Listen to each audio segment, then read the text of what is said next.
Се повеќе граѓани користат електричен тротинет.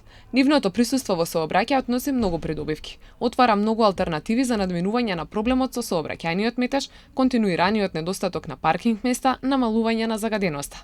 Но носи и сериозни закани за безбедноста на учесниците во сообраќајот. На клиниката за травматологија се почесто има пациенти кои се здобиле со полесни или потешки повреди при сообраќајни незгоди со електричен тротинет, изјави директорот Игор Мерџановски. Би обрнал внимание на малата популација на семејствата, родителите на деца кои што не се полнолетни, да внимаваат со електричните тротинети. Доста зголемен обем имаме на повредени со електрични тротинети.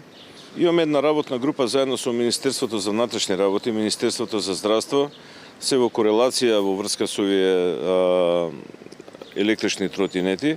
Министерството за внатрешни работи веќе има изработено закон и постапува по тој закон за носење на заштитна опрема и ограничување на брзината на овие електрични тротинети.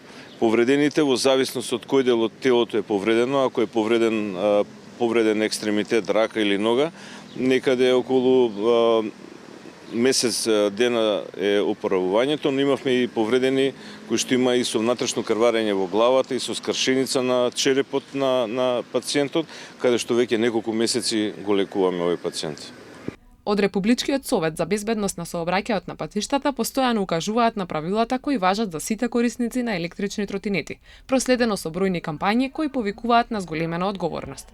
Првин за електричните тротинети имаат законска регулатива, јасни се законските одредби за тоа кој може да вози тротинет, каде може да се вози електричен тротинет, колку луѓе може да се возат на тротинет, насоката се подразбира во која насока треба да оди брзината и сето тоа е регулирано и во склад со тоа сите оние кои управуваат електрични тротинети треба да се однесуваат според правилата, прописите, пропишаната сообраќајна сигнализација. Во однос на вашето прашање за регионот, треба да се напомене дека електричните тротинети како релативно ново превозно средство, релативно велам, нема некоја европска единечна законска регулатива за тоа. Има различни законски одредби во однос на тоа. Некаде е 15 години старост, некаде е 14, но во суштина сите овие законски одредби се прилагодени во однос на државите каде што се управува електричниот тротинет. Кај нас одредбите се јасни, значи сведоци сме дневно како електричните тротинети можеме да видиме возат во спротивна насока, се возат двајца на него што е забрането. Дури имам забележано и дека многу помали деца, значи под 14 години управуваат електрични тротинети.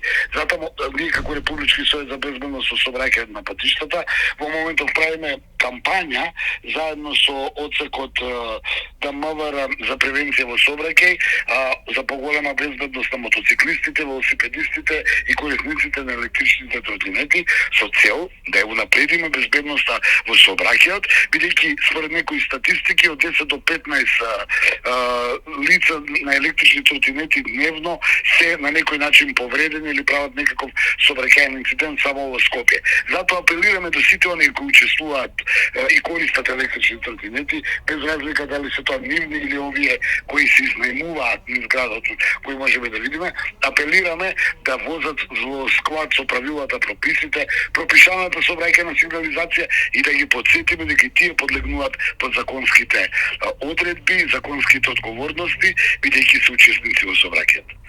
Надлежните апелираат до учесниците во сообраќај со електричен тротинет да ги почитуваат правилата и прописите, заради тоа што се активни учесници во сообраќајот.